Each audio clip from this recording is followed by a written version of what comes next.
은혜 자리 수요예배 오신 모든 분들 축복하고 환영합니다. 우리 앞뒤 좌우리 이렇게 한번 인사하겠습니다. 첫사랑을 회복합시다. 네, 오늘 또 우리 새로운 수요예배 시리즈가 시작되는데요. 우리가 주님을 처음 뜨겁게 만나고 뜨겁게 경험하고 사명을 향해 나아갔던 그 뜨거운 마음들이 회복되는 시간이 되었으면 좋겠습니다. 우리의 찬양과 예배를 받으실 우리 그 주님께 우리의 마음과 우리의 정성을 다해서 함께 찬양하며 고백합시다.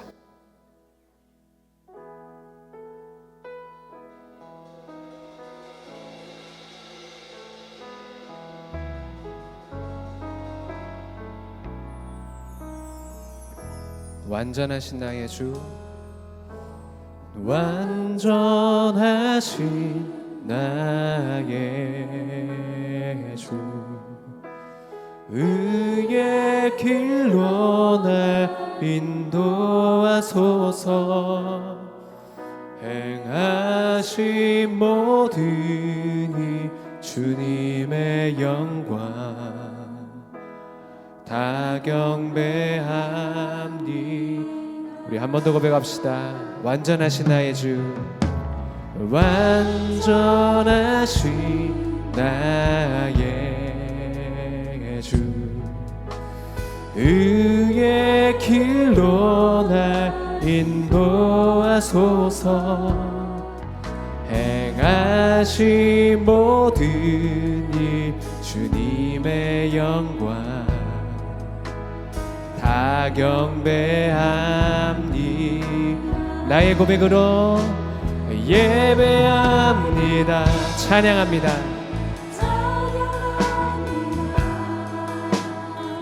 주님만 날 다스리소서. 예배합니다. 찬양합니다. 주님 홀로 높임 받으소서. 완전하신 나의 주, 완전하신 나의 주, 의의 길로 날 인도하소서. 행하신 모든 이 주님의 영광 다 경배함니. 예배합니다. 예배합니다. 찬양합니다. 주님만 날 다스리소. 예배합니다.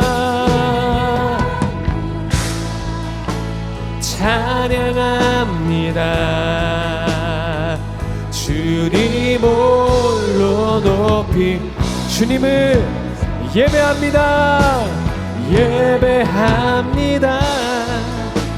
찬양합니다.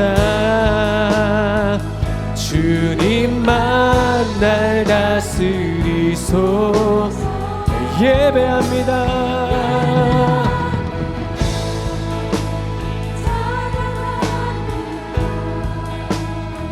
주님 홀로 높임 받으소서.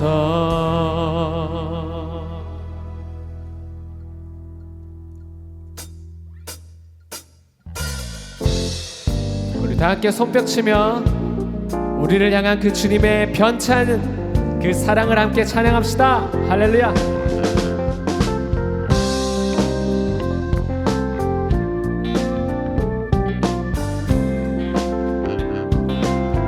변찮는 주님의 사랑과 거룩한 보혈의 공로를 우리 다 찬양을 합시다. 주님을 만나볼 때까지. 한 번 더. 변찮는 주님의 사랑과 거룩한 보혈의 공로를 우리 다 찬양을 합시다. 주님을 만나볼 때까지 예수는 우리를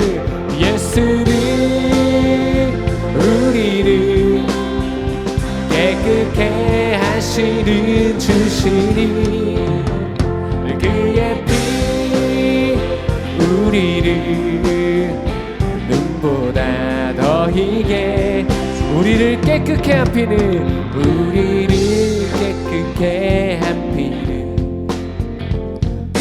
한 생명의 물이새 생명의 구원을 받은 자 하나님 찬양을 합시 예수는 우리를 깨끗게 하시는 주시니 그의 피 우리를 눈보다 더 희게 주님의 거룩한 보혈을 내 깨끗한 보혈을 날마다 입으로 간증해 담대히 싸우며 나가세 우리 다 함께 십자가 단단히 붙잡고 십자가 단단히 붙잡고 날마다 이기며 나가세 머리에 면류관 쓰고서 주 앞에 찬양할 때까지 예수는 우리를 깨끗게 하시는 주시니 그의 피 우리를 눈보다 더 희게 예수는 우리를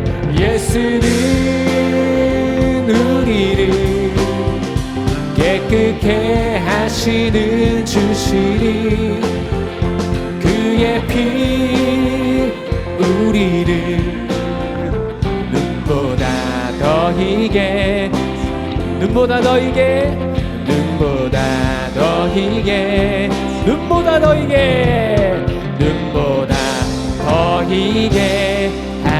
하셨네. 아멘.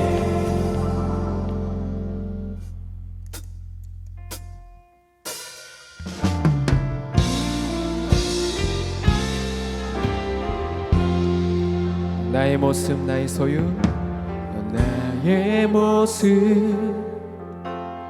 나의 소유 주님 앞에 모두 드립니다. 모든 아픔 모든 기쁨 내 모든 눈물 받아주소서. 나의 생명을 드리니 주 영광 위하여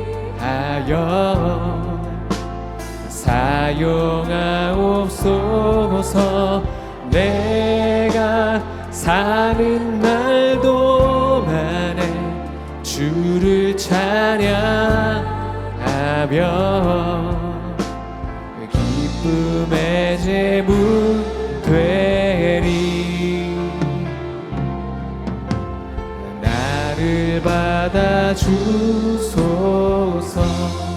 어제 일과 내일 일도 어제 일과 내일 일도 꿈과 희망 모두 드립니다. 모든 소망 모든 계획 내 손과 마음 받아주소서. 나의 생명을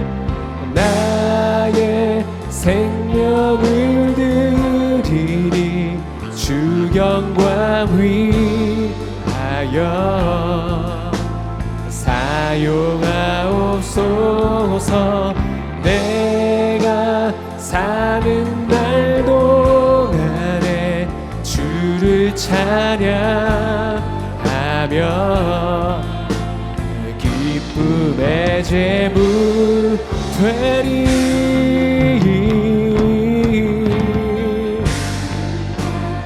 주님 앞에 나의 고백으로 나의 생명을 드리니, 나의 생명을 드리니 주 영광 위하여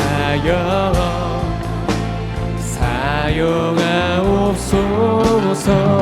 내가 사는 날 동안에 주를 찬양하며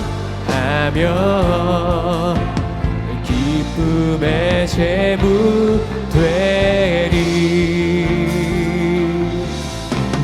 나를 받아 한 번 더 나의 생명을 드리니, 나의 생명을 드리니 주 영광 위하여 사용하옵소서. 내가 사는 날 동안에 주를 찬양하며 기쁨의 제물 되리. 나를 받아주소서.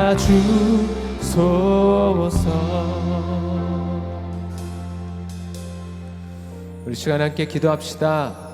하나님, 나의 찬양을 받아 주옵소서. 나의 고백을 받아 주옵소서. 이 예배 가운데 임하여 주시옵소서. 새롭게 시작되는 말씀을 통하여서 깨닫게 하여 주시고 하나님의 풍성한 그 은혜를 우리 가운데 부어 주옵소서. 우리 다 함께 주여 한번 부르짖고 기도하겠습니다. 주여.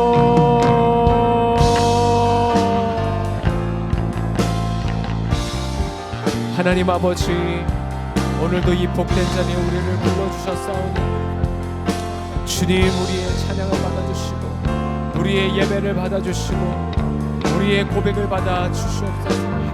이것 가운데 주님의 성령이 임하여 주셔서 하나님, 우리의 찬양을 받으시고 영광을 받으시고 오늘 주님의 말씀 이곳 가운데 온전히 선포되어지게 하시고 말씀을 통하여 우리 가운데 깨달음을 허락하여 주시고 다시 살아날 소망과 사명을 발견하며 은혜 가운데로 나갈 수 있도록 주여 함께 하시고.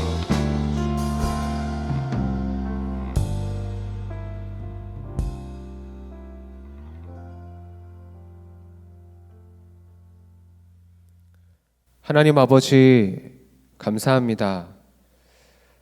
죽었던 나사로가 다시 살아나는 사건을 통해 많은 사람들이 예수님을 믿게 되었지만 그럼에도 여전히 주님을 인정하지 않고 나의 생각과 나의 가치관에 사로잡혀 있는 사람들을 오늘 큐티 말씀을 통해서 보았습니다. 하나님 아버지, 참 우리가 이 세상을 살다 보면 여러 가지 일들에 분주하고 마음을 빼앗길 때가 참 많습니다. 주님보다 더 급한 일을 찾아서 분주하며 때로는 화를 내며 그렇게 나의 생각으로 하루를 채워갈 때가 있습니다. 주님, 그래서 이 수요 예배를 기억하고 나온 이 발걸음을 주님 기억하시고 축복하여 주옵소서. 잠시 우리의 삶의 자리를 멈추고 이 자리에 나와서 찬양하며 기도하며 주님의 말씀을 듣사오니 다시 한번 하나님의 음성을 듣고 주님의 그 목자 되신 주님 앞에 나와 하나님 겸손히 순종하며 다시 한번 우리의 삶을 재정립하는 시간들이 되게 하여 주옵소서. 오늘부터 우리 김홍식 목사님을 통하여서 새로운 말씀이 시작됩니다. 새로운 시리즈 가운데 주님 기름 부어주시고 이 시대를 살아가는 우리에게 딱 필요한 말씀을 들려주시고 우리가 잊고 있었던 우리의 삶의 소중한 것과 하나님을 향한 그 뜨거운 마음과 첫사랑을 회복하는 시간이 되게 하여 주옵소서. 주님 말씀하여 주옵소서. 우리가 듣기를 원합니다. 예수 그리스도 이름으로 기도하옵나이다. 아멘.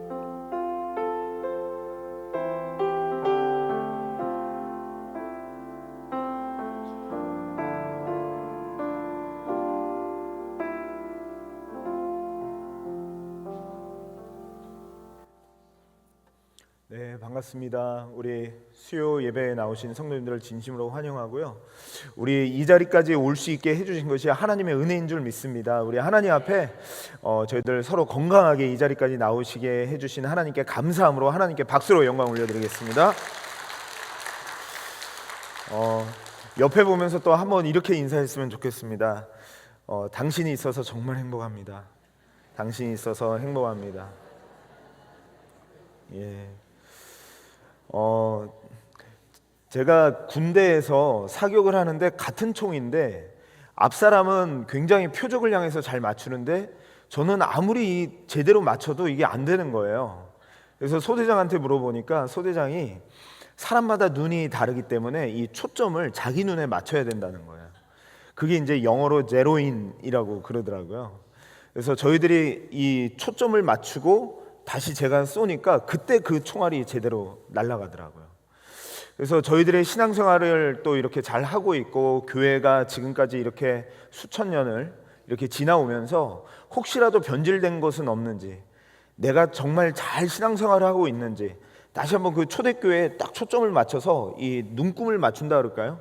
이걸 다시 한번 처음에 교회가 어떻게 태동됐는지 요거를 초점을 맞추는 이 시간을 한 4주 정도 저희들이 가지면서 다시 한번 하나님이 부어주시는 부흥을 꿈꿔보려고 합니다. 먼저 책 한 권을 소개하고 싶은데요. 이분은 파커 제이 퍼머라고 하시는 분이신데 크리스찬인 것 같아요.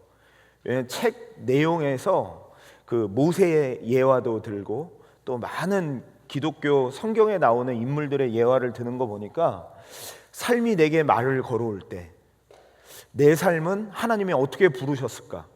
그리고 하나님께서 내 삶에 진짜 내가 살아야 되는 삶은 뭘까? 이런 것을 이제 질문해 볼 때 어떻게 답을 해야 되는지에 대한 내용이 나온 것이 바로 이 책입니다. 굉장히 얇은데요. 얇지만 굉장히 좀 깊게 읽어야 되는 그런 책이더라고요. 근데 거기서 이야기하는 것이 뭐냐면 우리가 그냥 막 목표 지향적으로 살 때는 모르지만 모든 것을 다 내려놓고 내가 더 착해져야지, 내가 더 돈을 많이 벌어야지 이런 것들을 다 내려놓고 그냥 내 삶을 바라볼 때 하나님이 나를 향한 콜링이 뭔지가 보인다는 거예요. 그런 걸 이야기를 하는데 그때 이렇게 말을 걸어온다는 거죠. 마치 저희들이 그런 거 있잖아요. 이렇게 봄, 가을이 되면 왠지 남자들은 센치해지고 이렇게 바바리 코트를 입고 다니면서 이렇게 질문하잖아요. 내 인생은 잘 살았는가? 내 인생은 어떤 의미가 있는가? 이런 것들을 질문하듯이 그런 질문이 들 때 다시 한번 이 초대교회를 통하여 내가 잘 살고 있는 것인가? 이 성경을 통해서 다시 한번 이거를 들어보고 싶은 것이 이번 주민 시리즈다 이렇게 볼 수가 있겠습니다. 그래서 처음 초대교회가 태동될 때의 말씀, 어떻게 교회가 처음 탄생될 때 어떻게 시작이 됐는지 한번 성경 구절을 읽어봤으면 좋겠습니다. 사도행전 2장 37절에서 42절인데요. 그 구절을 같이 한번 합독하도록 하겠습니다. 시작. 그들이 이 말을 듣고 마음에 찔려 베드로와 다른 사도들에게 물어 이르되 형제들아 우리가 어찌할까 하거늘 베드로가 이르되 너희가 회개하여 각각 예수 그리스도의 이름으로 세례를 받고 죄 사함을 받으라. 그리하면 성령의 선물을 받으리니 이 약속은 너희 자녀와 모든 먼데 사람 곧 주 우리 하나님이 얼마든지 부르시는 자들에게 것이라 하고 또 여러 말로 확증하여 권하여 이르되 너희가 이 패역한 세대에서 구원을 받으라 하니 이 말을 받은 사람들은 세례를 받음에 이날의 신도의 수가 3,000이나 더하더라. 그들이 사도의 가르침을 받아 서로 교제하고 떡을 떼며 오로지 기도하기를 힘쓰니라. 아멘. 이때 성도의 수가 구약 때부터 모임은 있어 왔지만 실제로 신약 교회의 시작은 이때부터 3,000명의 신도들이 더해지면서 교회가 시작이 되었던 겁니다. 사실은 제가 이제 한 달 전인가요? 저희 교회에서 튀르키예에 처치 플랜터들 그 목회자들을 섬기고 7대의 교회를 섬기는데 글쎄 목회자 중에 제가 뽑혀서 갔다는 거 아닙니까? 그래서 얼마나 감사했는지 꼭 이 목사님의 마음을 제가 느끼고 왔어요. 뭐냐면 7대 교회를 돌다 보니까 너무 좋은 거 있죠. 너무 좋으니까 야, 우리 부목사님들하고 다 같이 와봤으면 좋겠다. 그리고 저는 화평 목장님 담당이니까요, 라구나 우주 분들을 다 데리고 한번 여기를 돌고 싶다, 이런 마음이 들더라고요. 그러니까 목사님이 이렇게 좋은 성지순례나 이런 데가 있으면 왜 이렇게 성도님들하고 같이 가려고 하실까, 그 목회적인 마음이 너무 이해가 되더라고요.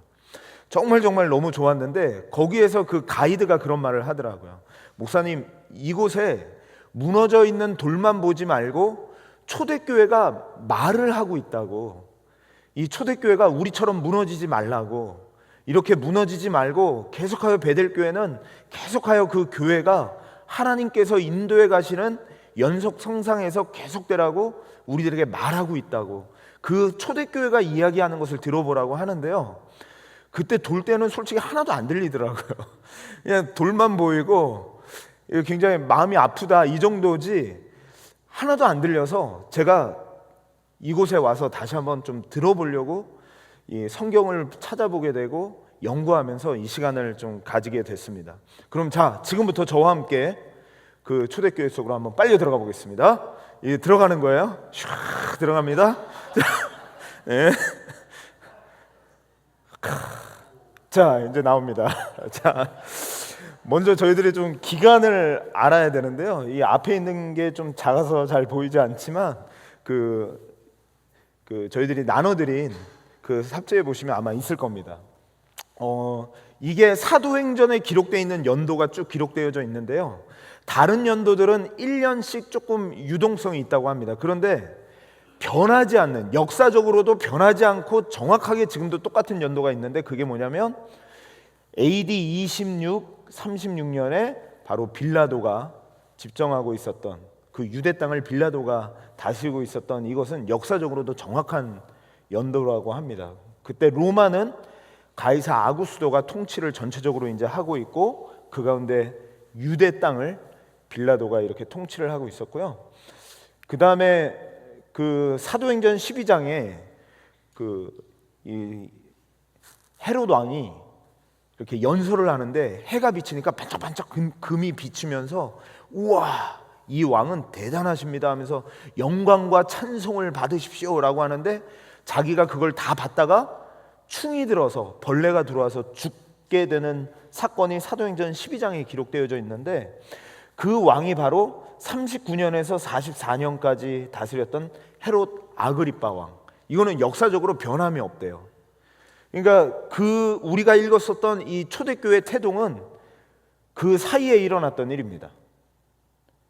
예수님이 십자가에 죽으시고 AD 30년에 6월절이 되고, 6월절이 지나서 지금 성령 강림 사건이 어떻게 되냐, 오순절에 일어나죠. 왜 오순절이라면요, 77이 49, 7번 7일이 지나갔다 그래서 오순절이라고 합니다. 7일 7번 지나서 50일째 되는 날, 77이 49, 50일째 되는 날이라고 그래서 오순절이라고도 부르고, 성경에 77절이라고도 부르고, 그리고 맥추절이라고도 부르는데, 이게 동일한 날이에요. 동일한 날인데 그 사이에 있었던 일이다. 그 사이가 로마는 어떤 시대였냐면, 이 초대교회의 배경을 보면 박스 로마나 우리 퍼리어드 시대였다. 이거를 번역하니까 로만 피스, 로마가 가장 번성하고 가장 화려했던 시기에 예수님이 십자가 지시고 부활하시고 교회가 처음 태동했던 그 배경, 그 오늘 성경을 읽었던 그 배경이 바로 이런 배경이었다. 여기 보시면은 뭐 지금도 이렇게 건축하려면 너무너무 어려울 것 같아요. 근데 벌써 2000년 전에 예수님이 살던 시대에 이런 건축물들이 있었다는 거예요. 그리고 이런 문화들이 있었다는 거죠. 어마어마합니다. 그 땅을 어느 정도 정복했나 보니까 지중해 지역을 전체를 이렇게 둘러서 전체를 이렇게 다 다스리고 있었죠. 그러니까 땅이 굉장히 중요한, 그 물이 굉장히 문명이 발전하는 데 중요한데, 지중해의 모든 소중한 물이 있는 그 주위를 다 둘러쌀 정도로 로마가 강대했다. 지금으로 따지면 아마 미국처럼 어마어마한 나라가 아니었을까 싶어요. 그런데 이 로마가 200년 동안 이런 팍스 로마나 시대를 겪어요. 미국도 지금 한 200년이 좀 넘어가는데 좀 걱정이 되긴 합니다. 200년 넘어도 계속 이런 게 계속 돼야 될 텐데, 그러니까 이 박스 로마 시대 때에는 굉장히 정치, 경제, 문화, 뭐 적들로부터의 위협 이런 것들이 다 안정돼 있던 시기였습니다. 이거를 조금 더 제가 이제 그 안으로 들어가서 제가 찍어온 사진을 한번 보여드릴게요. 여기가 예루살렘이 있다면 제가 갔다 온 데는 이 7대 교회, 아시아 마이너 지역에 있는 그 7대 교회를 갔다 왔는데요. 그곳을 저희가 조금 더 줌인해 보면 이렇게 됩니다. 우리 때만 찜질방이 있는 게 아니더라고요. 이때 보니까 온천 문화가 있어요. 온천 문화가 그때 있었는데 여기가 가장 로마에서 휴양지로 각광받는 히에라폴리스입니다. 파무칼레라고도 이제 불리는 곳인데요. 물이 막 흐르고 있었어요. 저희들이 이곳도 방문을 했었습니다. 그래서 이곳에서 물이 흘러가지고 라우디게아 교회, 가장 그 당시에 부자 동네였던 라우디게아까지 이 온천물이 흘러가게 되는데요. 여기 가서 저희들이 깜짝 놀란 게 있었어요. 그게 뭐냐면 여기를 보면서 피가 끓는 분은 없으십니까? 여기도 온천인데요. 왠지 내가 가본 것 같다. 그런 분들은 클레오파트라였을 가능성도 있어요. 여기가 클레오파트라가 휴가를 와서 항상 온천을 즐겼던 그곳이랍니다. 그러니까 굉장히 로마로부터도 떨어져 있고 이집트로부터도 떨어져 있는데 벌써 도시들이 굉장히 잘 형성되어져 있었고 온천 문화, 도시 문화 이런 것들이 완전히 형성되어 있어서 온천을 즐기러 다녔던 거예요, 사람들이. 그러니까 우리가 뭐 2000년 전이라고 해서 초대교회가 처음 생길 때라고 해가지고 야 그때는 원시 시대, 그때는 뭐 즐길 것도 없었고 그런 시대가 아니었다는 거 이렇게 좀 생각을 하게 됐습니다. 자, 그리고 그 당시에 모든 7대 교회를 다 돌아다녀 봤는데요. 모든 곳에 다 이게 있었어요. 그 원형 극장이죠. 여기서 뭐 노래도 부르고 극장도 하고 뭐 초대교회 때는 성도들을 핍박하는 데에도 쓰임 받았던 그런 원형 극장인데요. 거기가 수용 인원이 8,000명이 들어갑니다. 8,000명이 들어가고 저기 이렇게 펜스를 이렇게 나무로 이렇게 쳐놨잖아요. 그게 계급에 따라 달라요. 이게 높은 계급은 밑에 쪽에 앉고요. 들어가는 통로도 입구도 다 다릅니다. 그리고 조금 가난한 사람들은 위쪽에 이제 앉아서 거기서 이렇게 보게 되는 거죠. 그리고 저기 그 가운데에 보이실지 모르겠는데 가장 높은 사람이 앉는 곳이 있어요. 저쪽에 그 높은 관직이 앉은 자리로 이렇게 쫙 둥그렇게 VIP석처럼.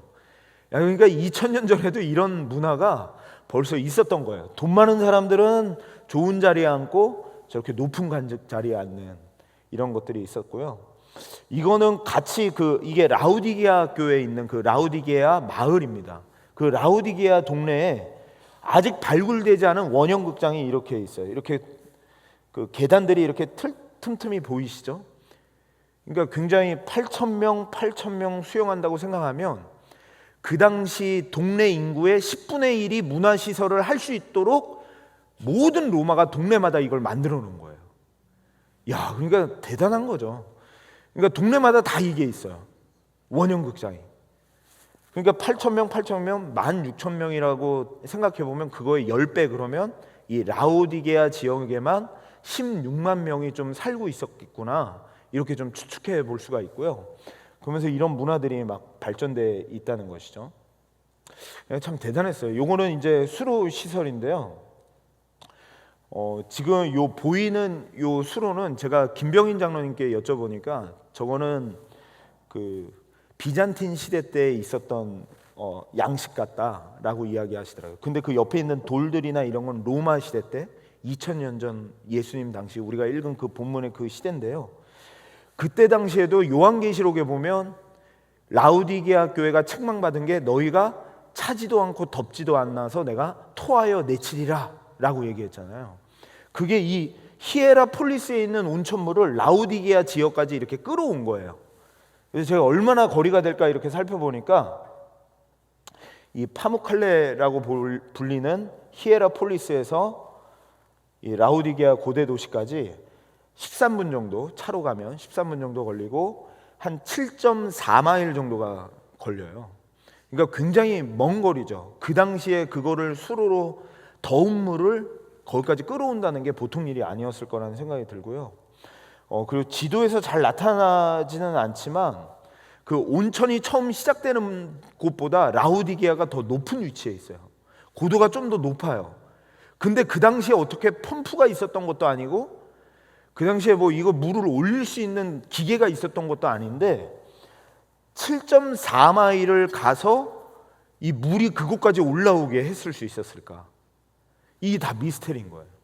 제가 가이드분한테 물어보니까 이게 물을 조금씩 이렇게 경사를 줘서 가다가 어느 한 지점에서 뭉치게 하면 튕겨 올라가면서 조금 올라가게 하고 또 조금 내려가다 또 튕겨 올라가게 해서 조금 더 올라가게 하고 그러면서 이제 이곳까지 오게 했을 거다라고 이야기하지만 정확한 건 잘 몰라요.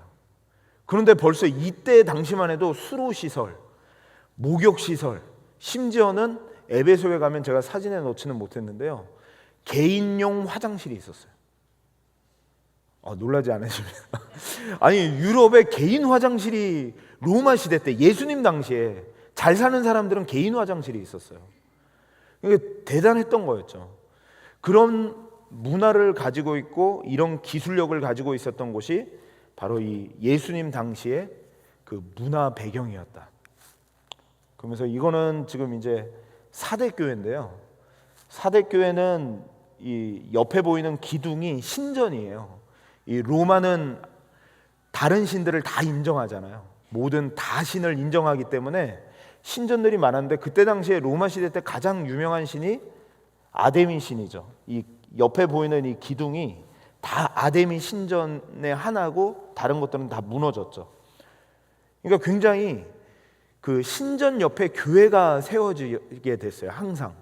그래서 사도 바울도 가는 곳마다 회당에서 복음을 전하고 시장에서 복음을 전했는데 항상 이렇게 신전이 모든 도시마다 다 있고 그 신전이 어마어마한 신전 옆에 교회가 조그맣게 이렇게 있어요. 그게 바로 그 당시의 문화였다. 이런 걸 보면 제가 좀 몇 가지로 좀 정리를 해보면 특징 하나는 도로가 참 잘 되어져 있다.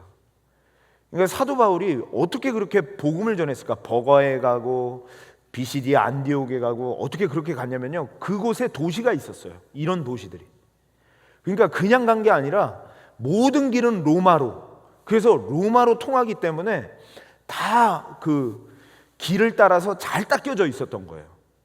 그래서 가면은 그곳에 신전들이 있고 그리고 마을이 있고 아고라라고 하는 시장이 크게 있고 그러니까 지금 우리가 생각하는 2000년 전이라고 해가지고 막 시골이고 그런 게 아니에요. 이런 문화들, 온천 문화들, 휴가의 문화들 이런 것들이 그 당시에도 있었다. 그러니까 그 당시에 뭐 문화 기술이 엄청나게 발전돼 있었다. 그리고 거대한 이방 신전이 가는 곳마다 있었다. 그래서 반면에 교회는 작고 보잘것 없었다. 그러니까 제 질문은 이거예요. 지금 교회가 안 된다 그러고 팬데믹이 오면서 문 닫은 교회가 많다라고 이야기를 하잖아요. 근데 사실은 문 닫으려면 이때 문 닫았어야 돼요. 이때는 정말 문화적으로도 뭐 AI 나온다 그러는데 이때 문화는 교회하고 상대가 안 되는 문화예요. 엄청난 문화예요. 어떤 분들은 그런 얘기를 하시더라고요. 옛날에 우리나라가 못 살 때는 교회가 와서 미국의 문화가 들어와서 이 막 옷핏 그 뭐죠? 이렇게 필름 같은 거 보여주면서 아이들이 문화 시설을 못 했는데 교회에서 문화를 배우고 교회에서 더 발전된 학문을 배우고 그래서 교회에 사람들이 왔었다라고 이야기하는데 근데 초대교회를 보면 그렇지 않아요. 초대교회는 오히려 문화적으로 교회가 훨씬 떨어졌고요. 이 세상 문화, 로마를 따라갈 수가 없었어요. 그러니까 문화 때문에 교회가 안 된다. AI가 발전돼서 교회가 안 된다. 이 세상에 골프장이 얼마나 잘 돼 있는지 이 골프장이 좋아서 교회가 안 된다. 이게 다 말이 안 된다는 거예요. 그래서 제가 생각하게 된 것은 오히려 문화 때문에 교회가 안 된다는 말은 틀렸다. 이때 당시에는 어마어마한 거대한 문화 속에 교회가 있었다라고 있다라는 것을 제가 봤던 것이죠. 오히려 이 문화라는 것이 복음을 더 확산하는 계기가 됐어요. 오늘 저희가 읽었던 그 사도행전 2장에 이제 성령의 오순절 사건이 나오는데요. 그때 명절을 맞이해서 각 흩어져 있던 유대인들, 여기 보면 뭐 동그라미 쳐놓은 곳들이 바로 여기서 말하는 곳을 제가 이렇게 좀 정리를 해놨는데요. 바데, 메데, 엘람, 심지어는 저 멀리 로마까지 이곳에 있는 사람들이 길이 잘 닦여져 있으니까 그 길을 따라서 오순절날 이 명절을 지키기 위해 유대 땅 베들레헴에 다 모이게 된 거죠. 그래서 그게 오히려 그들의 거대한 문화, 길이 잘 닦여져 있고 거점마다 건물들이 잘 세워져 있고 이런 문화들이 그들의 신앙을 버리게 하고 그들이 교회를 안 되게 하고 한 것이 아니라 오히려 그게 교회를 더 크게 확산하게 하고 복음이 더 확장되게 하고 그것이 오히려 교회를 더 빨리 번져나가게 하는 통로가 됐다라는 것을 보게 된 거예요. 아, 그러니까 문화가 문제가 아니구나. 우리가 자꾸만 이제 문화를 핑계 대면서 문화를 교회가 요즘에 못 따라가서 자꾸만 이 세상을 자꾸 배워야 된다. 세상의 혁명적인 것을 가지고 교회가 바뀌어져야 된다라고 하는데 맞아요. 바뀌어져야 되는 부분이 있죠. 그런데 바뀌어져야 된다면 다시 한번 저는 초점을 맞추고 싶은 거예요. 바뀌어져야죠. 그리고 문화적인 것도 우리가 무시할 수 없죠. 그런데 그때 당시에 교회가 처음 태동될 때에는 어마어마한 이런 거대한 문화 속에 교회가 세워지고 작고 보잘것없는 그런 상황 속에 교회가 발전이 되고 심지어는 놀라지 마세요. 1년에 40%씩 교회가 성장을 했어요. 그 초대교회 그 문서가 있어요. 그리고 AD 313년에는 이런 교회는 완전히 문을 닫아야 될 것 같은데 콘스탄티누스가 대제가 교회를 국교로 로마의 국교로 다른 신들은 절대 섬기지 마라 하면서 국교로 선포를 합니다. 저만 놀래고 있습니다. 저는 이게 어떻게 가능했을까? 이게 말이 안 되잖아요. 이 정도면 거의 없어져야 맞는 건데 초대교회가 이런 데서 교회가 시작된 거였구나. 이런 것을 보면서 지금 그 장면을 다시 한번 저희들이 살펴봤으면 좋겠어요. 도대체 뭐 때문에 초대교회가 지금 우리가 초점을 맞춰야 되는 것이 무엇일까? 한번 이렇게 좀 다시 한번 보게 되는데요. 오늘 본문에 제가 37절, 38절에 보니까 이 부분이 조금 이렇게 주목이 들었어요. 교회로 성도들이 모이기 시작했는데 어떤 일로 모이게 됐냐면 베드로가 구약 때 예언되었던 메시아가 예수이시다. 그리고 그 예수가 너의 죄 때문에 십자가에 죽으셨다라는 말을 듣자 그들의 마음이 찔렸다라고 이야기해요. 마음이 찔렸다. 근데 이거를 헬라어로 보니까 카타누소마이 해가지고 be pierced 뭐 이렇게 영어 번역을 하더라고요. 피어싱 하면은 아시죠? 이렇게 그 이어링 할 때 피어스 됐다 이런 걸 하는데 복음의 메시지를 듣는데 초대교회가 어떻게 시작됐냐면 이 복음의 메시지 예수님이 십자가에 못 박아 죽었다라고 하는 그 말을 들으니까 그게 심장을 탁 뚫은 거예요. 심장에 탁 뚫렸다 이렇게 이야기를 하고 있습니다. 우리 성도님들은 언제 이렇게 좀 살면서 뒤를 돌아볼 때 심장이 좀 뚫리시는지 모르겠어요. 이렇게 막 그 뭐라 그럴까요? 가슴이 메어진다 뭐 이럴 때 있잖아요. 뭐 제가 생각할 때는 뭐 소중한 것을 잃어버렸을 때 보통 그럴 때가 아닐까 싶어요. 뭐냐면은 열심히 산다고 살았는데 열심히 일해서 가정을 돌보겠다고 했는데 아이들과 놀아줄 시간도 없었고 아이들도 떠나고 아내하고도 멀어지고 그러니까 나중에 이제 나이가 들어서는 정말 외로운 거예요. 그때는 뭐 어떻게 다시 접할 수가 없잖아요. 그러니까 그때 가슴이 막 심장이 뚫린 것처럼 가슴이 메어지는데 뭔가 이게 어떻게 할 수가 없는 거죠. 제가 그 아들하고 많이 놀아주지는 못하는데요. 맨날 축구 차러 가자 그러면은 약속했다가 또 깨기도 하고 막 이러는데요. 저희 큰아들이 되게 짠한 게 말을 엄청 잘 들어요. 말을 엄청 잘 들어서 엄마 심부름도 잘하고 굉장히 착실한 애입니다. 근데 얘의 단점은 꼭 그러다가 혼나고 끝나요. 굉장히 심부름도 잘하고 굉장히 고맙다 고맙다 하다가 꼭 마지막에 하나가 틀어져 가지고 꼭 혼나다 끝나는데 그날도 제가 자주 보지는 못하는데 밤에 집에 갔는데 얘가 혼날 일이 있는 거예요. 그래가지고 그냥 막 가끔 보는데 제가 너 그렇게 하면 안 돼. 형이 이렇게 똑바로 해야지. 엄마한테도 똑바로 하고 넌 가장이야. 가장이야. 넌 큰아들이야. 큰아들이니까 똑바로 해. 그러면서 이야기를 하고 그 다음날 교회를 오잖아요. 그러면은 이 심장이 메어진다 그럴까. 얘가 오늘 마지막일 수도 있는데 너무 극단적으로 제가 생각하는지 몰라도요, 그런 생각이 자꾸 드는 거야. 내가 우리 아들이 사춘기가 더 들어가지고 나하고 이제 안 놀아줄 때도 있을 텐데 그러면 지금 이때가 마지막일 텐데 그런 생각이 들면서 이게 막 메어져요. 막 심장이 뚫린 것 같아요. 그러면서 제가 해왔던 그 행동들 이런 것들이 막 심장이 뚫린 듯이 막 괴롭고 힘들고 막 어려워지는 것을 보게 돼요. 그런데 이들이 예수님의 십자가의 이야기를 들으면서 그런 생각이 들었다는 거예요. 가슴이 찔렸다는 거예요. 그러니까 그들이 예수님이 십자가에 죽으셨다는 걸 듣는데 그게 그냥 다른 사람 말이 아니라 저기 먼데 있는 사람들이 예수님을 찔렀다, 로마인들이 예수님을 찔렀다, 이게 아니라 내가 예수님을 찔렀다라고 하는 말로 들리면서 그들이 가슴에 못이 박힌 것처럼, 그들의 가슴이 메어지는 것처럼 십자가의 예수를 너희들이 못 박았다라고 하면서 그게 팍 찔려진 거죠. 그러니까 우리가 어찌할꼬 하면서 회개하는 것이 교회의 시작이었다. 그래서 가장 중요한 것은 성령의 역사는 회개의 역사였다라는 거예요. 예수님의 십자가를 생각할 때 혹시 그렇게 한번 생각해 보신 적 있어요?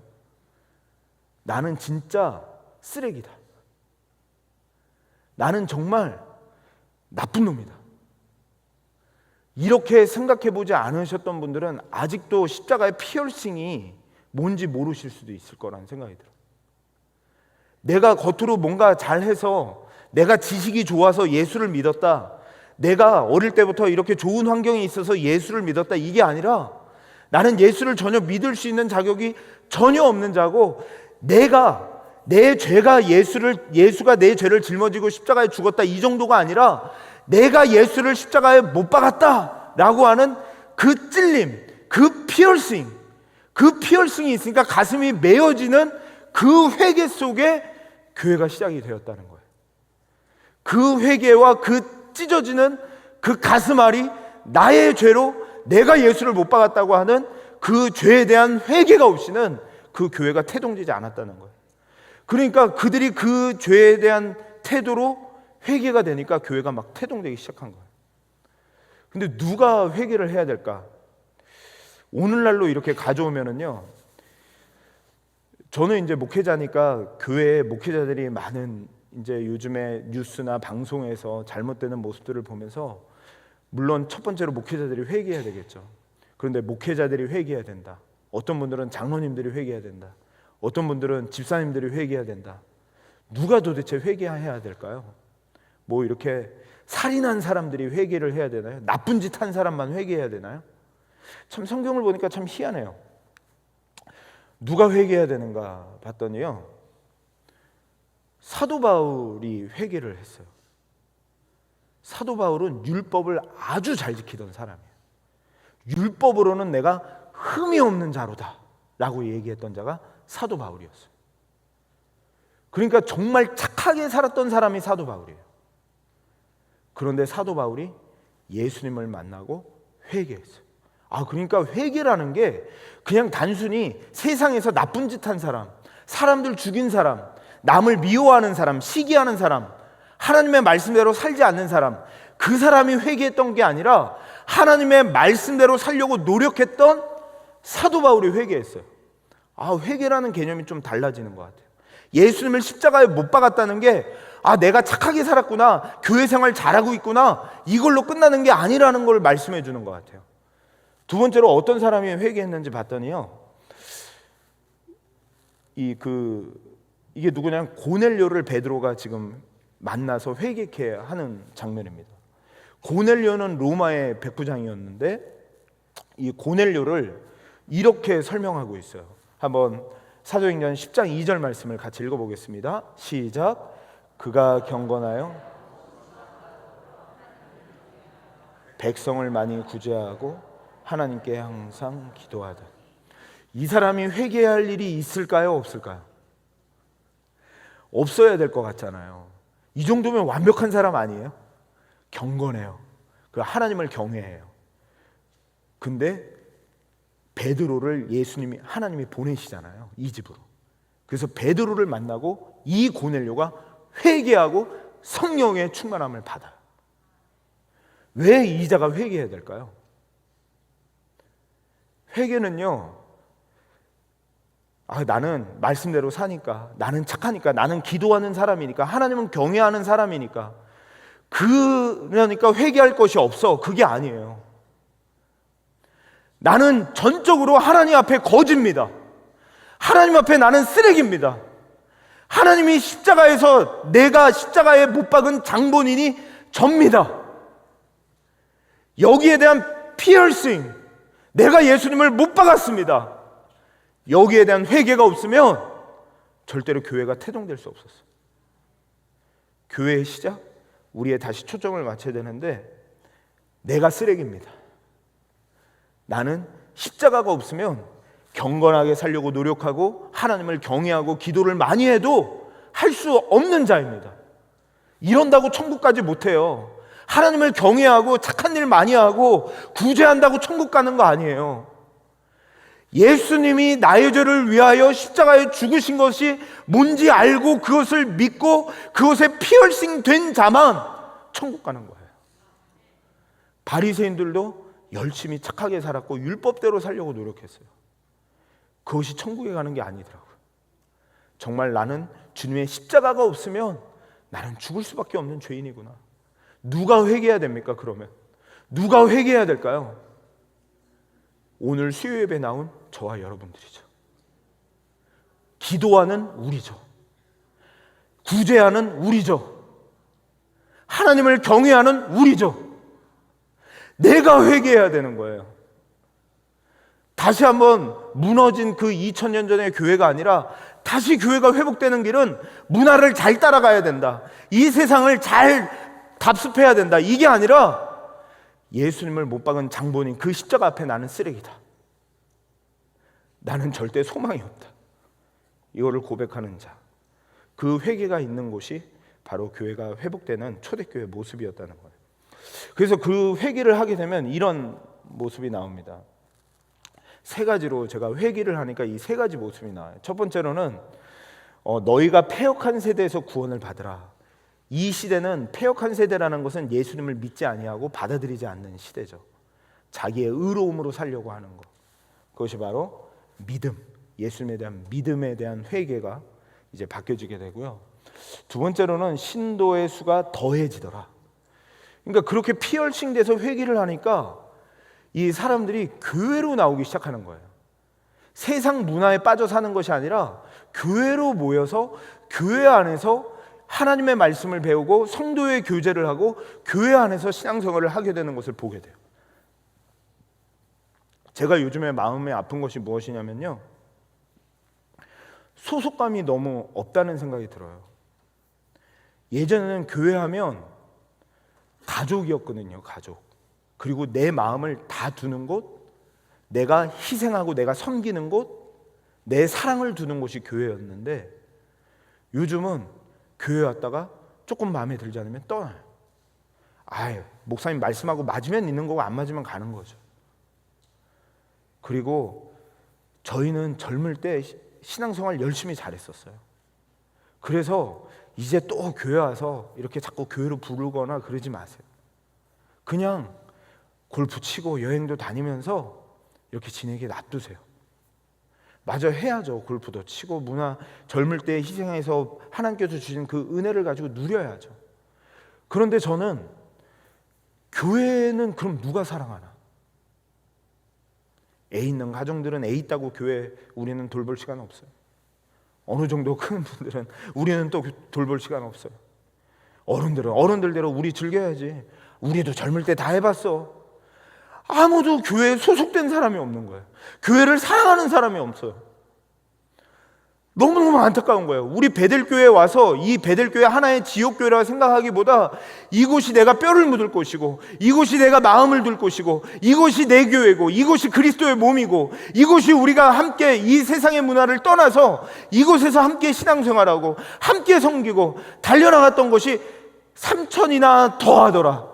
소속되어지고 함께하여지는, 하나 되어지는 그런 은혜였는데, 각자 다른 지역에서 와서 하나 되어졌는데, 로마에서도 오고 메대에서도 오고 바사에서도 오고 그레데에서도 오고, 각자 살던 지역이 다 다르고 다 문화도 다르고 환경이 다른 곳에서 모여서 주님을 피어싱 했다라고 하는 그 찔림의 회개 가운데 모여진 것이 교회였는데, 그래서 같이 하나 되어서 활동했던 것이 교회였는데, 어느 순간 그 소속감을 다 잃어버리는 모습들을 보게 됩니다.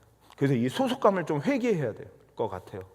그리고 마지막으로는 좀 이런 생각이 들어요. 행동. 그들이 모여서 같이 기도하고 또 떡을 떼며 교회 안에서 교제를 했던 그 모습을 보게 돼요. 그래서 저는 교회가 너무 좋습니다. 이렇게 저희들이 미국에 와서, 이민 땅 와서 교회를 왔을 때 눈물 펑펑 흘리시잖아요. 교회 예배 자리만 와도 어머니 품에 온 것처럼 저희들이 울게 되잖아요. 왜냐하면 바로 교회가 우리의 소속이고, 교회가 어머니 품과 같은 곳이요, 교회가 우리가 있어야 될 곳이기 때문에 그렇다는 생각이 듭니다. 제가 계속 이 말씀을 드리는 이유가 뭐냐면, 뭘 회개해야 되는가, 회개의 역사가 있으면 어떤 결과가 나오냐, 결국은 성령의 회개는 하나 되게 하는 것이라는 생각이 들어요. 왜냐하면 각 나라에서 왔는데 이 피얼싱된 회개 속에 교회가 3천이나 더해져서 하나 되는 역사가 있었는데요, 성경의 모든 곳을 찾아보면 성령의 역사는 결국 하나 되게 하는 거예요. 이거 보세요. 에베소서에도 보니까 예수님이 우리를 위하여 십자가에 죽으심으로 인하여 모든 벽을 헐었다라고 하면서 성령 안에서 아버지께 나아가는 벽을 헐었고, 두 번째로는 우리가 이제는 외인도 아니요 나그네도 아니요 동일한 시민이요 하나님의 권속이라, 우리가 사도들의 선지자들의 그 터 위에, 복음 위에 세워졌으니 서로 연결되어 성전이 되어져 가느니라. 우리가 서로 연결되어서 지어져 가는 것이 교회다. 그리고 진짜 성령의 역사이다 라고 얘기하는 거죠. 에베소 4장 3절에서는 평안에 매는 줄로 성령께서 하나 되게 하신 것을 힘써 지키라. 이게 어떻게 가능할까요? 피얼싱하는 회개가 있어야지만 가능해요. 나는 쓰레기입니다. 나는 죄인입니다. 이것을 진짜 회개한 사람만 이게 가능하겠더라고요. 아직도 내 욕심이 있고 내 탐심이 있고, 내가 너보다 나아, 내가 더 기도하는 사람이었어, 내가 너보다 더 잘났어, 내가 너보다 더 똑똑히 살았어, 내가 너보다 더 헌신해, 은근히 자랑하고 싶어하는 마음들 다 갈라치는 거. 나는 서울대 출신이야, 서울 출신이야, 지방 출신이야, 의사들 모임이야, 나는 이화여대 모임이야 부터 시작해서 수많은 것들로 갈라쳐. 내가 생각하는 것이 바른 교리야, 내가 생각하는 게 바른 신앙생활이야, 수많은 것들로 갈라요. 아직 하나님 앞에 거진 걸 몰라요. 하나님 앞에 내가 거진 걸 알면 내 공로가 아니라 절대로 자랑할 수가 없죠. 나눌 수가 없죠. 성령의 역사는, 초대교회의 성령의 역사는 서로 언어가 다른데 그것을 하나로 통일하는 거였어요. 그리고 성령의 역사는 다 하나로 만드는 거였어요. 왜요? 예수 앞에 우리는 쓰레기니까. 예수 앞에 우리는 죽어마땅한 죄인이고, 내가 예수를 십자가에 못 박은 장본인이라고 회개한 자가 모인 곳이 교회니까. 그러니까 갈라질 수가 없는 거예요. 하나가 되는 거예요. 근데 아직도 은근히 내 의, 내 자랑 이런 것들이 있으니까 교회가 뭔가 이렇게 핀트가 맞지 않다라는 생각을 해보게 됩니다. 제가 이솝우화에서 본 이야기인데요. 그 이솝우화에 그런 얘기가 있더라고요. 소 3마리가 있는데 하나는 검은 소, 하나는 빨간 소, 하나는 얼룩소. 소 3마리가 있는데 소 3마리가 항상 힘을 합쳐서 사자의 공격을 막아냈다는 거예요. 사자가 공격하러 오면은 소들이 3마리가 합치니까 한 마리만 있을 땐 사자가 어떻게든지 잡아먹을 텐데 3마리가 같이 이거를 방어하니까 먹을 수가 없는 거예요. 늘 배고파하면서 지내고 있는데 이 사자가 머리를 꾀를 쓰기 시작합니다. 그래서 이제 얼룩소하고 이제 다 뿔뿔이 흩어져 있는데 한우는 이제 이 얼룩소에게 이 사자가 찾아갑니다. 찾아가서 얼룩소에게 다가가서 이렇게 합니다. 얼룩소야. 그러니까 얘 놀래서 너 왜 그래? 뭐야? 그러면서 빨간 소 어디 있어? 그런데 아니야 잠깐만. 내가 너희들 잡아먹는 걸 포기했어. 이제는 안 잡아먹을 거야. 근데 내가 지나가는데 이런 얘기가 들리더라. 저 빨간 소가 말이야. 저 얼룩소하고 저 검은 소는 힘이 없어. 내가 있으니까 이 소들이 지켜지는 거야. 다 내 공로로 저것들이 살고 있는 거야. 이렇게 얘기하더라. 그러면서 갔어요. 근데 이 얼룩소가 가만 들어보니까 무슨 얼룩소 맞나요? 네. 헷갈리네요. 그러니까 그 얘기를 들었던 소가 갑자기 막 화가 나는 거예요. 나도 목숨 걸고 같이 싸웠는데 지 때문에 우리가 이렇게 소문이 이렇게 지켜진다고, 안전히 지켜준다고 하니까 기분이 나쁘네. 저 얼룩소 봐봐, 저 빨간 소 봐봐, 저 검은 소 봐봐. 그러면서 서로 기분을 나빠하고 있는 거예요. 근데 이 사자가 한 명한테만 얘기했겠습니까? 3명한테 다 얘기했겠습니까? 3명한테 다 얘기했어요. 야, 내가 지나가다가 듣다 보니까 이런 얘기가 들리더라. 그러면서 다 얘기했어요. 그러니까 나중에 이제 이 사자가 덮치려고 다가왔는데 서로 안 도와주는 거야. 서로 그냥 뿔뿔이 흩어져가지고, 내 공로인데 저게 내 공로를 가로채가? 내가 너를 도와줘서 그런데 나 없이 너 때문에 내가 그렇게 됐다고? 기분 나빠. 네가 뭔데? 네가 뭔데 우리를 지켜줬다고 그러는 거야? 그러면서 막 뿔뿔이 흩어져가지고 결국은 셋 다 잡아먹히고 말아서 사자가 아주 맛있게 먹으면서 배를 불리고 살았다는 이솝우화가 있더라고요. 사탄은요, 분열의 영이라고 그랬어요. 사탄은 항상 분열시켜요. 성령의 역사는 항상 하나 되게 하세요. 진짜 초대교회의 매력은 피어싱되는 회개 속에 하나됨이었어요. 내가 그리스도 안에 죄인이다 라고 하는 그것 속에 하나되는 하나됨이었어요. 내 원수 앞에서도 나한테 믿게 굴어. 그분 앞에서도 그렇지, 난 쓰레기입니다. 그런데 주님의 은혜로 구원받은 자입니다. 이것을 고백할 수 있어야 된다는 거죠. 저희는 주님 만나는 그날까지 그것을 고백하면서 사는 거예요. 막 화내는 아내 앞에서, 이해되지 않는 남편 앞에서, 말도 안 듣는 자녀들 앞에서 내가 죄인이야. 그런데 나 같은 자를 위하여 주님께서 죽어주셔서 내가 이제 이 자리에 있는 것이, 이것이 믿어질 때 그때 그 안에 복음의 역사들이 나타나는 것을 보게 됩니다. 제가 한 가지만 좀 예화로 좀 드리고 싶은 것이요, 신분을 뛰어넘는 하나됨이 그 초대교회에 있었어요. 이것은 카르타고, 그 아프리카에 저쪽 동그라미 친 곳이 이제 카르타고, 아프리카 북쪽의 카르타고라고 하는 곳인데요. 이거는 이제 AD 3세기 한 200년 경에 지어진 이 원형 경기장입니다. 이게 지금도 이렇게 터가 남아 있나 봐요. 근데 정확하게 그 AD 200년에 누가 살고 있었냐면 페피투아라고 하는 귀족 출신의 여인이 살고 있었고, 그 초대교회 성도들이 이때가 가장 박해가 심했거든요.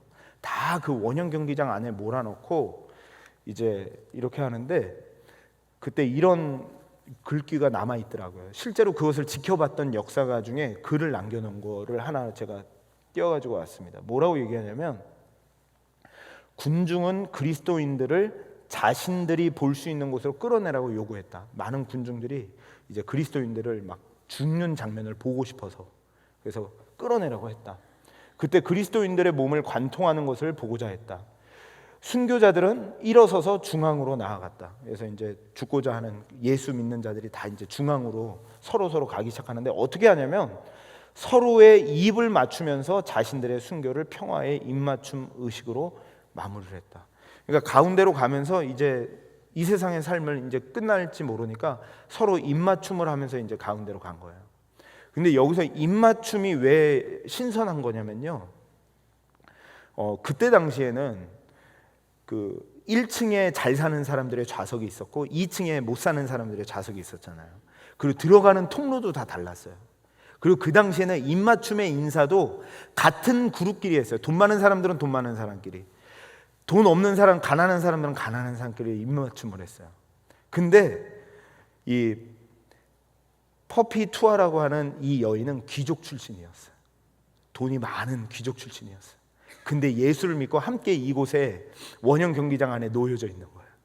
근데 거기에서 대부분의 크리스찬들이 노예들이고 굉장히 못 살았는데, 그 귀족 출신인 여인이 그 가난하고 천한 신분인 그자들과도 늘 입맞춤을 하는 거예요. 그리고 그 가운데로 가는 거예요. 그리고 거기에서 이렇게 순교하는 모습들, 그리고 그 당시 초대교회는 이렇게 신분의 격차 없이 교회 안에서 입맞춤이 인사였어요. 그 당시에, 그 로마 시대에. 그래서 그 입맞춤으로 인사하는 것이 굉장히 초대교회에 드러낼 만한 기록이었던 것을 기록을 찾아보면 보게 돼요. 어떻게 이런 차이를 다 뛰어넘고 하나가 될 수 있었을까요? 정말 내가 십자가에 못 박은 죄인이라는 것을 회개하는 자만이, 저는 이것이 가능하다고 생각합니다. 다시 우리가 줌인했으면 좋겠어요. 제로인. 우리가 이 시대의 문화를 더 잘 따라가야 돼. 내가 이 세상에 골프를 더 잘 쳐야 더 많은 사람을 얻을 거야. 내가 이 세상에 뭐 어떤 것을 더 해야 더 인정을 받을 거야. 이게 아니라 다시 한번 제로인. 정말 주님 만나는 그날까지 내가 십자가에 예수를 못 박은 죄인이라는 것을 계속하여 고백하고 인정하며 나아갈 때에만 이 교회가 세워질 수 있구나. 그리고 성령께서 하나 되게 하신 것을 지키며 진정한 교회 모습으로 서나갈 수 있다는 것을 보게 됩니다. 이런 믿음을 가지고 저희들이 같이 계속 기도하며 이 4주 동안 나아갔으면 좋겠어요. 다음 주는 어떻게 이런 초대교회가 그 생활했을까, 그 안에서 하나 되어서 지냈을까, 이런 것들을 좀 나누고 싶은데요. 저는 그래서 오늘 나오신 분들이 남 같지가 않아요. 제가 오늘 이 자리에 올라오면서도 이렇게 박형철 목사님한테 그런 얘기를 했어요. 목사님, 희한하게 긴장되거나 떨리지가 않고 이렇게 편한데, 이게 편하면 이거 큰일 난 거 아니에요? 이게 뭔가 막 뜨겁고 뭔가 불을 막 쏟아내야 될 것 같고 막 이래야 되는 거 아니에요? 근데 편하면 더 잘 됩니다, 막 그러시더라고요. 근데 진짜 우리가 뭐 그리스도 안에서 하나인데 설교 좀 못하면 어때요? 좀 실수하면 어때요? 정말 그냥 말씀 안에서 함께 나누고 같이 기도하고 같이 하나님 바라보며 달려가는 거, 그리고 서로의 부족함도 채워주고 서로가 하나 되어서 달려가는 거, 그게 성령의 역사였고 그것이 교회의 역사였다는 것을 생각해 보면 정말 이 자리가 가족과 같은 수요 예배가 됐으면 좋겠고, MIT의 시간을 지내면서 우리가 지금은 입맞춤하면 큰일 나죠. 그때 당시에는 입맞춤이 인사였어요. 지금은 뭐 서로 성이 다르면 악수라도 하고, 성이 같으면 같이 안아주기도 하고, 같이 이곳에서 지내면서 하나님의 은혜를 누리고 정말로 주님을 섬기는 곳으로 같이 달려가고, 마음에 안 드는 그분 앞에서도 나를 더 낮추고 허용하지 말고 더 겸손해지고 남을 나보다 더 높게 여기면서 믿음으로 달려갈 수 있는 비결이 어디 있는가? 내가 예수를 십자가에 못 박은 죄인이라는 것에 내 마음이 피어싱 되지 않으면 그것이 될 수 없다는 것을 보게 됩니다. 그런 것을 생각하면서 이 찬양 같이 한번 불러봤으면 좋겠습니다. 오소서 진리의 성령님 부흥이라는 찬양인데요, 성령이 오셨을 때의 역사는 서로를 나누는 것을 회개하는 역사였어요. 그리고 하나 되게 하신 것이 성령의 역사였어요. 우리가 성령의 역사하면 막 100m를 빨리 달리고 무슨 기적이 일어나고 눈먼 자가 눈을 뜨고 방언을 하고 이런 게 아니라 서로 다른 말들이 하나가 됐어요. 그리고 서로 다른 지역에서 왔는데 하나가 됐어요. 그리고 성령이 하나 되게 하셨어요. 이게 성령의 역사예요. 성령의 역사는 우리 안에 갈라치기 하는 거, 나누는 거, 내가 너보다 낫다 하면서 우리를 분산시키는 거, 이런 걸 회개하는 거예요. 내 안에 아직도 욕심이 있어서, 탐심이 있어서 자꾸만 갈라지게 하는 거, 이게 사단의 역사예요. 성령의 역사는 하나 되게 하는 역사임을 봅니다. 우리 가운데 그것을 회개했으면 좋겠어요. 그것을 바라보면서 이 찬양했으면 좋겠습니다.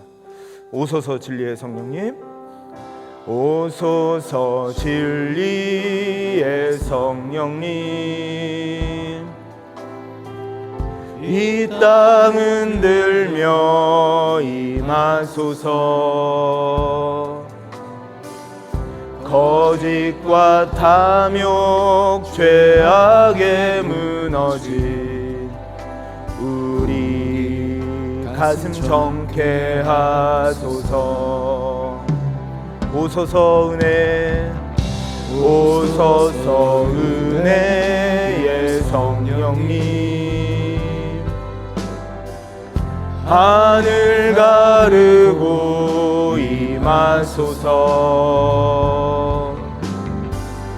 거룩한 불꽃 하늘로서 임하사 타오르게 하소서. 주 영광 위에 부흥의 불길 우리를 용서하여 주옵소서. 타오르게 하소서. 우리 안에 가르고 있는 거, 아직도 미워하고 있는 분 있나요?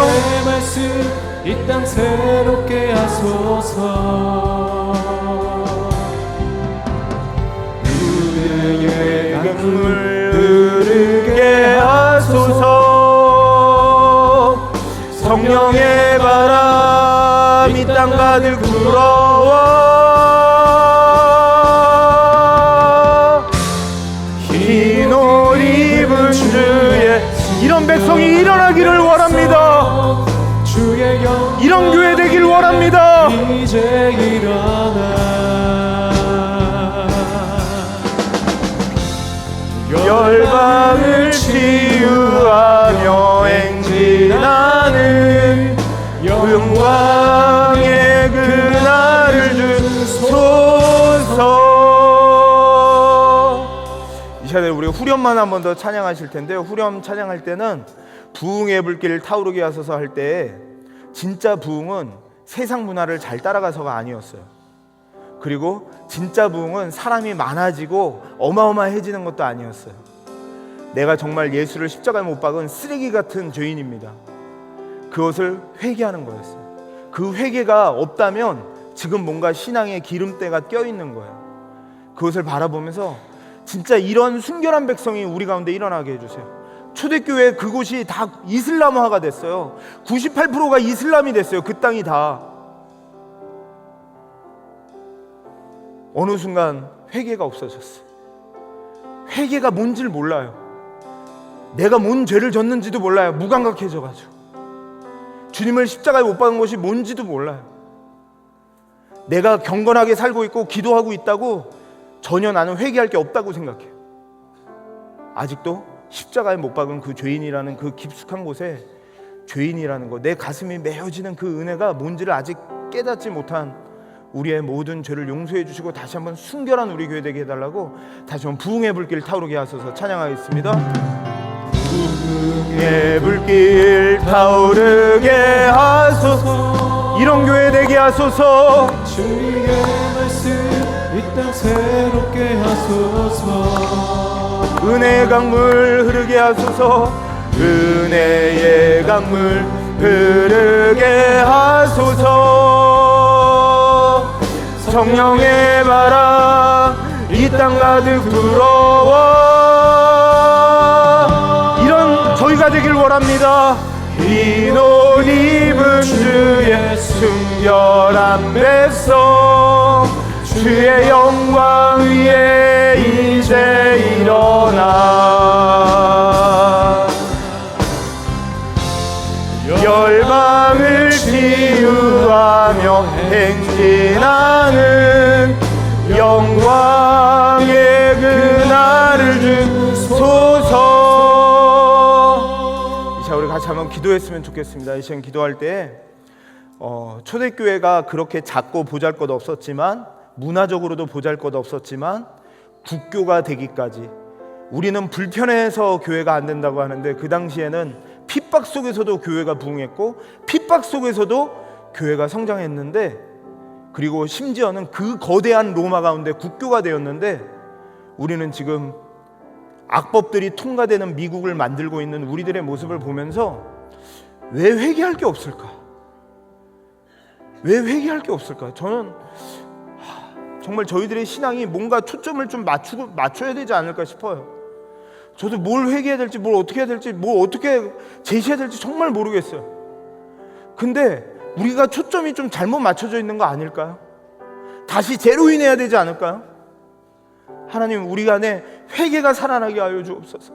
내가 십자가에 주님을 못 박은 하나님 쓰레기 같은 죄인이요, 원수와 같은 사람 앞에서도 그것을 고백할 수 있는 그것을 말할 수밖에 없는 자인데, 아직도 내가 살아서, 내 의가 살아서, 내 공로가 조금이라도 있는 것 같아서, 내가 조금이라도 영광을 취할 것이 있는 것 같아서 그런 기름때가 띈 신앙생활을 하고 있질 않은지, 하나됨을 방해하고 하나됨을 깨고, 성령의 역사는 하나됨의 역사였는데 분열시키고 그레터라 라고 하는 소문에 의해서 나누어지게 하고, 교회를 나왔는데 베델교회가 아니라 그냥 마음에 안 들면 떠나가지, 뭐 어떤 소속감도 없고 그리스도의 몸도 아니요, 아무것도 아닌 것처럼 살아가고 있는 우리들의 모습 없습니까? 교회에 헌신하지 아니하고 교회의 몸을 세워가지 아니하고, 내가 하나 빵꾸난 곳에 지금 사단은 계속 공격하는데 그 빈 곳을 틈타서 계속하여 교회를 무너뜨리고 혼돈스럽게 하는데, 그것도 모르고 우리는 뭐가 어떻게 되는지도 모르고 영적으로 너무 어두워져 살아가고 있는 것은 아닌지 모르겠어요. 하나님, 다시 한번 우리를 영적의 눈을 열어주시옵소서. 하나님, 나의 신앙을 회복시켜 주옵소서. 우리가 다시 한번 내 생각에 갇혀져 있는 신앙생활이 아니라 다시 한번 하나님께서 교회를 태동시켜 주신 그 교회로 초점을 맞추길 원합니다. 나의 신앙을 회복시켜 주옵소서. 이 시간 주여, 나의 영적인 눈을 열어달라고 주여 한번 부르며 기도하도록 하겠습니다. 기도하시겠습니다. 주여,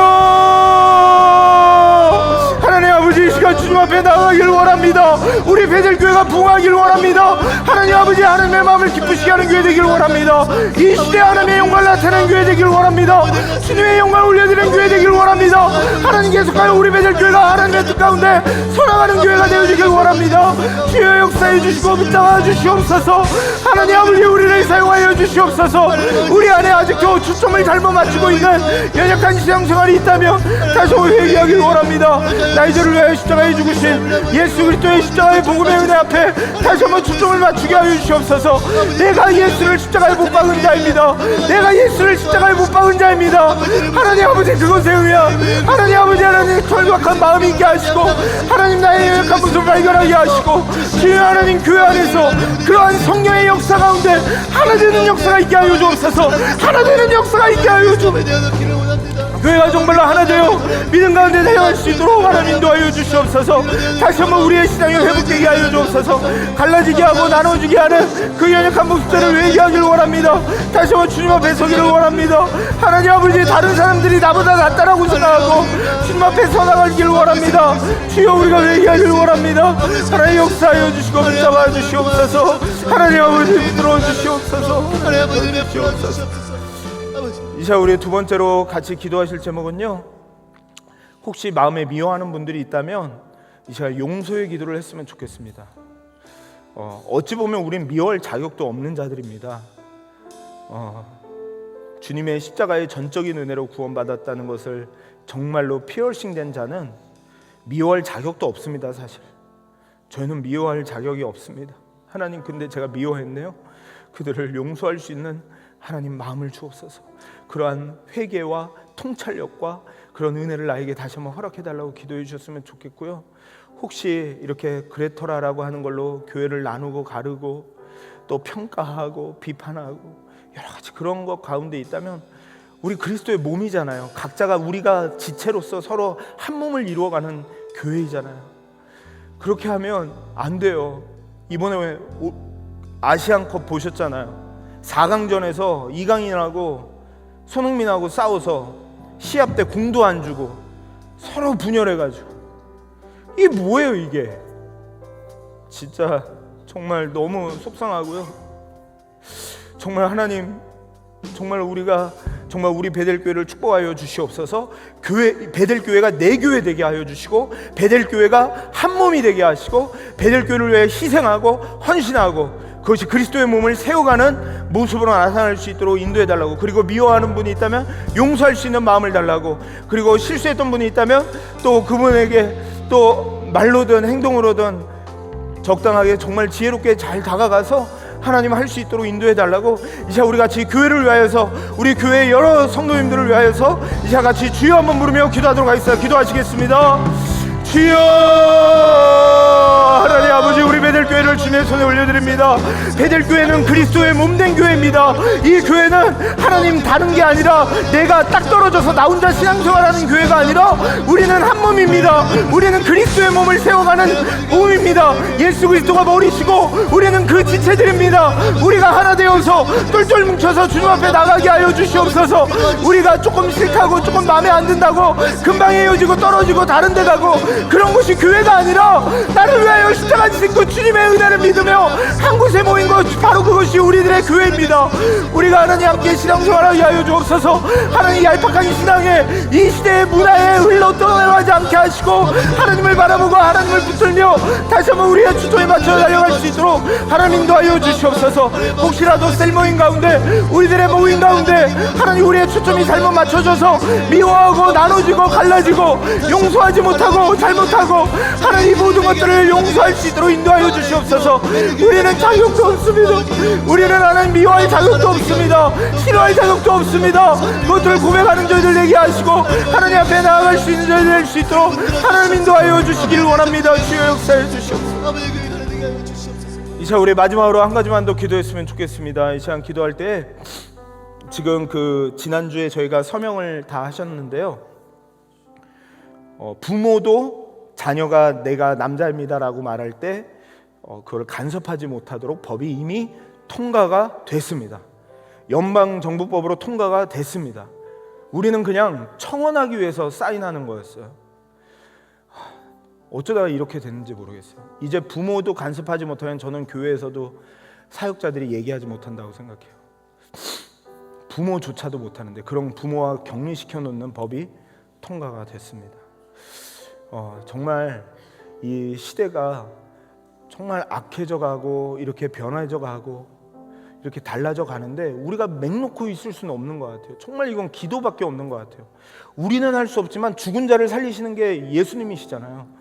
그 예수님 앞에 우리가 맡기고 기도할 때 죽은 자도 살리시는 은혜로 이 땅을 회복시키실 것을 저는 믿어요. 우리의 기도가 아무런 능력이 없는 게 아니라 이곳에서 기도할 때 나라의 법도 바꾸시고 이 땅을 회복시키시고 고치시는 것이 예수님께 있습니다.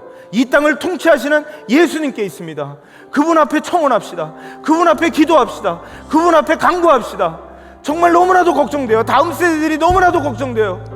하나님, 우리의 아니란 생각으로 다음 세대들에게 그런 시대를 물려주고 싶지 않습니다. 다시 한번 이 땅을 고쳐 주옵소서. 진정한 부흥의 불길이 믿음의 성도들이 일어나게 하여 주옵소서. 이제 우리 같이 이 땅을 위하여, 미국 땅을 위하여 우리 같이 주여 한번 부르면서 기도했으면 좋겠습니다. 기도하시겠습니다. 주여, 주여, 주여, 이 땅을 고쳐 주옵소서. 아버지 하나님, 이 땅을 고쳐 주옵소서. 주여 은혜를 베풀어 주시길 원합니다. 아버지 하나님, 아버지 다음 세대들에게 이런 땅을 물려주고 싶지 않습니다. 아버지 하나님, 그들에게 올바른 교육이 살아갈 수 있게 하여 주옵소서. 아버지 하나님, 우리 안일한 영적인 생각과 안일한 우리들의 마음속에 이 땅이 변화되어져 가고 있느냐는 주요, 우리 안에 갈라지고 나누어지고 변화되어지는 우리의 삶 속에 우리가 하나님 이 땅을 변화시키고 있는 것은 아닌지요. 주여 내 죄입니다. 주여 내 죄입니다. 주여 용서하여 주시옵소서. 기도하게 하여 주옵소서. 하나님의 말씀 보게 하여 주옵소서. 주여 우리가 하나 되게 하여 주옵소서. 주님 앞에 달려가 주님을 바라보며 온전히 선함할 수 있는 저희들 되게 하여 주시옵소서. 주여 우리를 용서하여 주옵소서. 주여 우리를 용서하여 주옵소서. 이 땅을 고쳐 주옵소서. 하나님 악법이 하나님 아버지 회복되게 하여 주옵소서. 다시 하나님 수정되게 하여 주옵소서. 고쳐주시고 이 땅의 다음 세대를 주님께 붙잡아 주시옵소서. 주여 붙잡아 주시옵소서. 하나님 아버지 회개합니다. 이 땅이 이렇게 된 거, 하나님 이렇게 변화되어지고 있는 거, 누가 잘못해서 정치인들이 잘못해서 세상의 문화가 이렇게 흘러가서가 아니라 우리가 기도하지 않았고 우리가 영적으로 깨어있지 않았고 여전히 교회에서 갈라지고 여전히 교회의 모습을 보이지 못하고 여전히 회개하지 못하고 여전히 나는 하나님을 경외하는 사람이야, 나는 기도하는 사람이야, 나는 구제하는 사람이야, 나는 괜찮은 사람이야, 한 번도 하나님 앞에 거짓입니다. 저는 하나님께 거짓입니다. 하나님, 전 쓰레기입니다. 아무리 밟히고 밟혀도 아무 말 할 수 없는 죄인입니다. 내가 예수님을 십자가에 못 박은 자입니다.